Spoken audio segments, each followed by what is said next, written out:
Over these 4 videos, we're going to be looking at creating digital content in G Suite Tools. That's going to give us a great opportunity to provide equitable access for students through accessibility tools. We're also going to see how we can leverage the power of Google Classroom to distribute this mathematical learning across our class. And we're also going to look at flipped learning so that you can preload the learning and have your students come into the lessons powered up, ready to go with mathematics. Let's get started. We're back in Google Classroom, but what we're going to do this time under classwork is we're going to create an assignment that is part of the flipped learning process. So this is for our students to complete out of the classroom, ready for a lesson to apply it in the classroom. We're going to focus on solving equations again. And we're going to give them a few instructions about watching the video, reviewing their learning through a Google form, and adding to a document where they're going to create a question. I'm going to use my 4-point grading system, set a due date, and the topic is algebra. So, first thing we need to do is add the video. I've got my own YouTube channel that I use with my classes, but you feel free to use other people's. So here's a solving equation video. Actually, this one is the one that I want to choose. So that's available in the assignment now. I also said I wanted to put a form in there. So I created a solving equations form in a previous video, if you remember. So we're going to add in our solving equations form, which will check that they've understood the video. Okay, the final thing is a document where I want them to collaborate together to create a set of questions. So I've assigned the document and I've made it the students can edit the file. So they can all collaborate at the same time in the document. I could schedule the assignment, but again, I'm going to assign that straight away. Excellent stuff. So you can now see that our flipped assignment is in that classwork stream, ready for our students to give it a go. The flipped learning approach doesn't cover everything you're going to teach your students. They need to be in the classroom, but there are some great benefits for accessibility by doing things this way. We're looking at solving linear equations. Okay, there's my video. Slightly dodgy sound, I'll admit, but one of the advantages that students can add subtitles. So automatically add subtitles, and you can even add the subtitles in a different language. So for your students who don't have English as their first language, they can. I've got a couple of examples to get started, one with brackets involved and one with unknowns on both sides. And then we've got some questions on the right that you can have a go at once we've gone. They can add subtitles in their own language, giving much more access to more students. So now we're going to jump back into the Google form, which we set in the assignment. Some students may need help accessing this information to be able to show their true ability. They may understand solving equations. Solving equations. Your email address ben@gbootcamps.com. Read and Write reads out the information. This is levelling the playing field for all our students. So this flipped learning approach can be a benefit to those diverse learners. If you like any of the text help tools you've seen or you're about to see, then you can sign up online as a teacher for free. There's going to be a link coming up that you can use throughout the video. So whatever your device you're on, there's going to be an option for you. You can get Equatio free as a teacher, and to sign up and get it yourself, follow this link, which will be up for the rest of the video. The final part of our flipped learning assignment is our document. We've asked the students to go into this document and write in an example of an equation that they could solve. So we're going to use Equatio for this. Don't forget, videos 1 and 2 will take you through the basics of Equatio if you've not seen it yet. But we're going to talk the maths in on this occasion.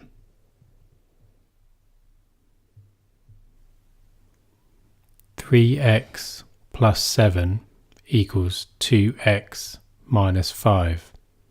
So there's the equation that a student could put in. Insert that math, and then it goes to the table. Voila. The task for afterwards, the one we're going to do in the lesson, is to write in the solutions to each other's equations. So let's use the written part of Equatio. But what I'm going to do is I'm going to do stages of solving by using Shift Enter to add a new line and show the steps that I'm using to solve that equation.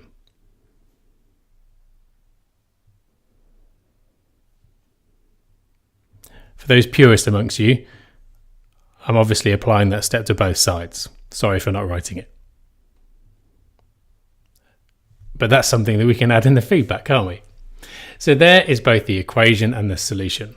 And the students can build that together in the doc, pick up on each other's errors, and make it a collaborative process. I've just jumped into a student account. So this is Sean. Sean's going to go into that same document and he's going to access Equatio in order to add his own equation. So don't forget, the documents that we've got through G Suite are collaborative, live collaborative as well. You can get up to 200 people into one document at a time. If your class is that big, once again, I feel for you.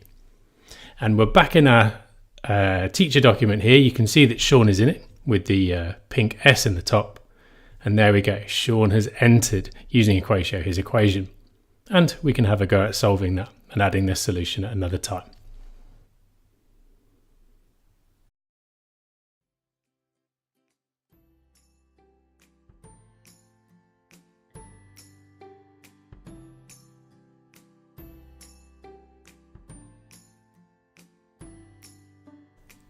If you're interested in creating your own videos, I want to show you a few ways that you can do that. First of all, we're going to jump into YouTube.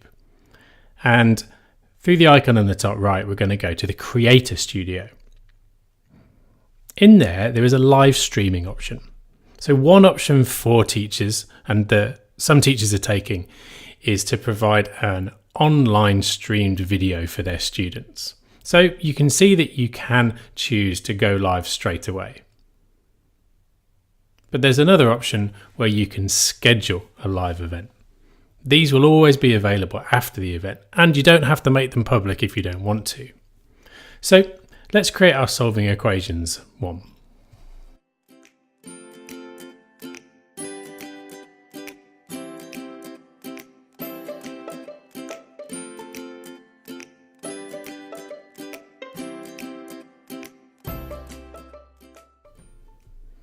I've put in the details of the event and I'm going to make it unlisted. Only people with the link can watch this YouTube live event that I'm going to run.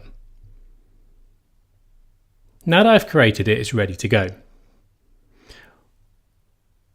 What I want to do is provide people access. So if I go to the basic information, I can visit the watch page.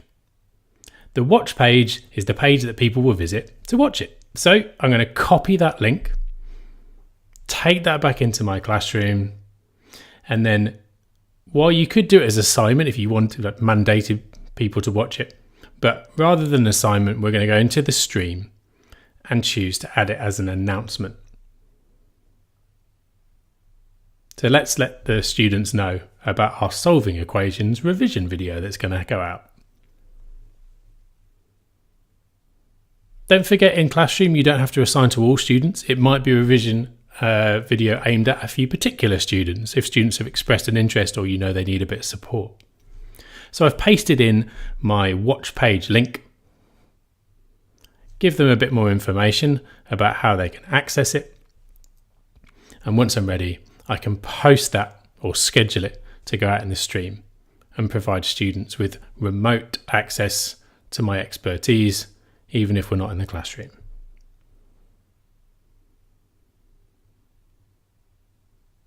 Okay, just going to go back to the basic information and back into events. So you can start the Hangout on air. This doesn't start the broadcast when you click on that. It simply opens up the Hangout. Hello. So you can mute the video if you don't want to see your own lovely face, and it will start to load up. At this point, you can invite in other people if you want them to join you, colleagues or experts from outside of the school. And then if you click on Start Broadcast, then you are going out live. And if anyone's on that link to the watch page, they'll be able to see you. Here we're adding in a colleague as well. So this is Mrs. McCluskey is going to join us. And the broadcast goes out. The green icon in the top left allows you to share your screen. So anything you have on your screen can be broadcast out to everyone watching.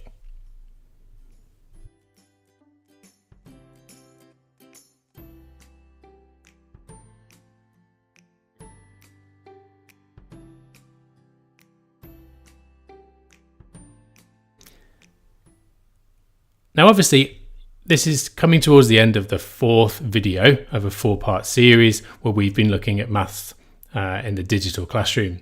For all of these videos, I have been using Screencastify on my Chromebook to make these videos for you. And I'm just going to show you how. Screencastify is an extension that you can get. There's a free version and a premium version. Once I clicked on record, it enables me to record either just my tab or my whole screen. You'll see that there are some tools down the bottom left if you want to use them. I've chosen to turn them off for all of these videos because I don't need them, but they do provide an annotation tool. Great if you're accessing on a touchscreen device, for example. So here you can see that I am now through Screencastify recording my screen. And obviously you've seen this in all the 4 videos. Once you get to the end of your recording and you've shown what you need to show, then you can click on the Screencastify extension and stop the recording. You now jump into the cloud-based platform where you can rename it, edit it, crop it, do anything you want to, and ultimately you can then download it. And I've got the setting set up so that it saves into my Google Drive. And that's the unlimited storage through a Google for Education account. Through the premium option, you do get a few extra options like converting some of your videos into a GIF. But once you click on Save the Video, it then goes into my Google Drive. And what you'll see on the right hand side where it says Google Drive is I can copy a link to that video and share that out, or I can go straight to Google Drive and view it.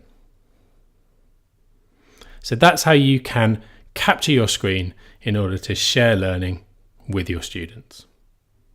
Don't forget as well, both PDFs and videos, you can add comments now or share.